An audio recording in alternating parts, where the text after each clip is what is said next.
Okay, so we arrived in Venice and we arrived at our flat that we're staying in, our unit.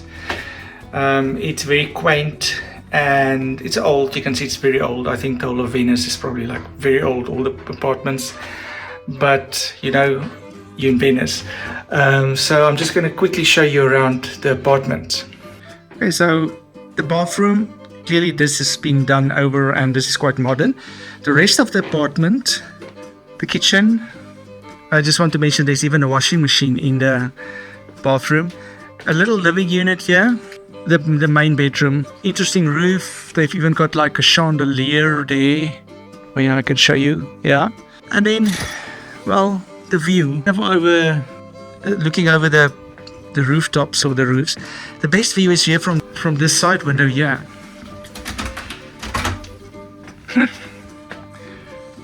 This is the best view. Just kind of a nice photo actually, this. Just over the rooftops and all the antennas. Interesting.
Okay, so we are up and about. It is, I think 9:30 about. What's the time? 9:40. 9:40, but it's still like very quiet.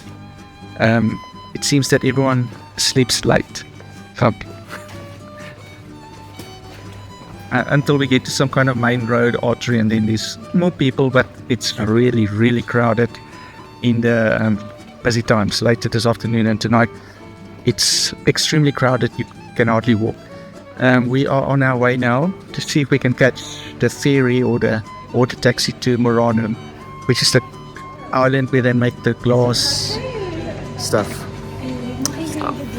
Yeah, we'll keep you up to date.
Okay, this is our last full day in Venice. Yes. We're just going to walk the streets today.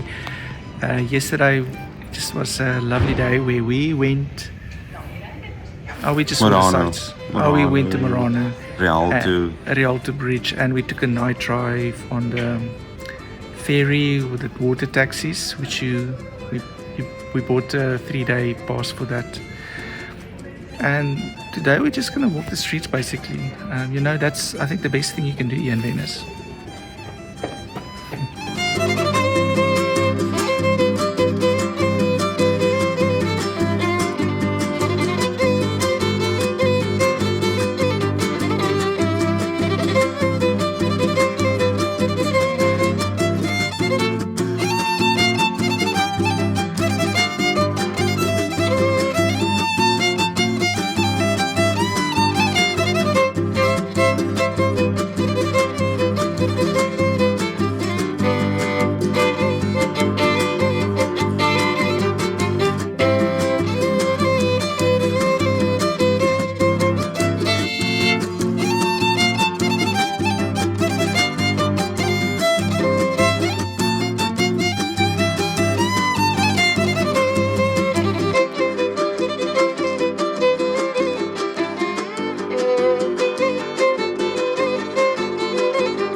Okay, so we are at the end of our stay in Venice. We just about to leave our Airbnb apartment and go to the train station.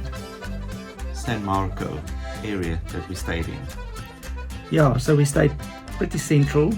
It was a short walk to the San Marco plain, and it's very easy to get around in Venice. Once you figure out how the ferry system or the water taxi system work, you must buy a ticket for the amount of days you stay. So we bought a 3-day pass, and then you can use all the transport. Vaporetto. It's called the Vaporetto. Yes, and we paid, can you remember how much we paid?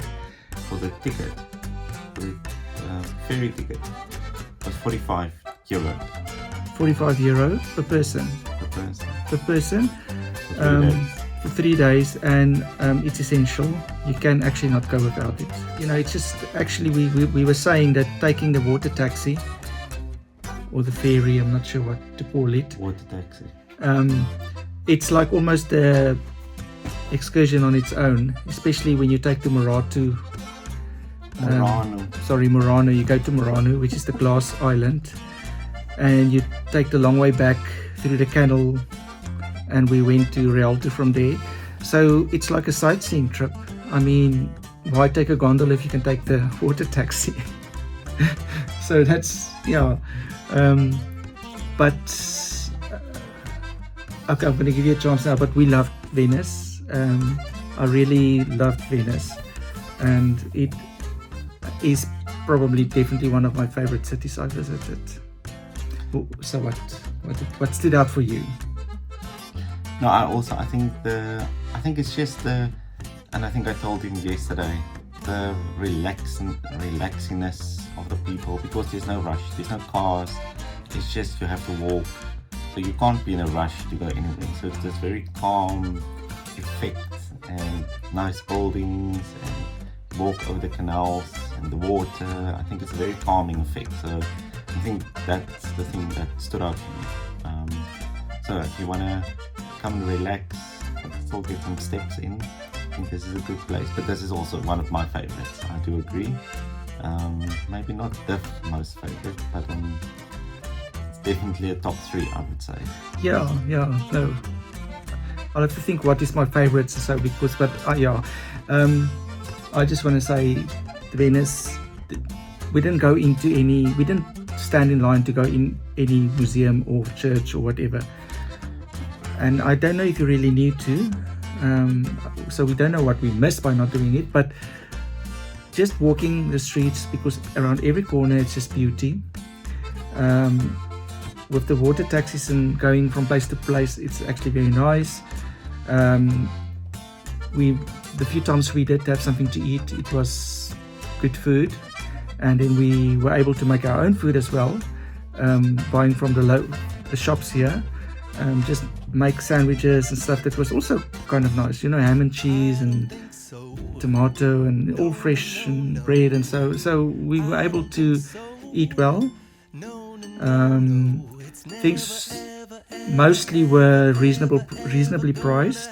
We did have 1 or 2 times when we paid too much for a coffee, and we didn't. So just on that, there's tourist traps as well. So just make sure you know the price up front. Yes. So when we did pay too much is when there wasn't a price. You couldn't see the price on the menu. And strangely enough, it wasn't at the San Marco Square where we were caught like this. It was other places. So I kind of, that kind of leaves a bad taste in my mouth. If you pay literally €1.50 for a coffee and €2.50 for a cappuccino, and now suddenly at one place you have to pay $7.50 for a cappuccino, it just doesn't make sense. And it wasn't a very good cappuccino. Yeah, and then cappuccino not so good. Yeah. At that place. It's a cappuccino. Yeah. Anything else? No, I think it was just lovely, and I think just if you come here, bring some nice walking shoes. It's lots of walking, and there is steps, but there's always a restaurant close by. There's some shops. So yeah, everything you need in a very small little city. Very nice. Beautiful. Okay, so please like and subscribe if you haven't yet this video. And then we are off now to our next adventure, which is Florence, and there will be a vlog about that as well. See you there.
Wat ek vir jou gaan doen. Ja. Ek neem alles op video af, ek sê waarsku nie. Jy kan dit maar As ek dood neerslaan.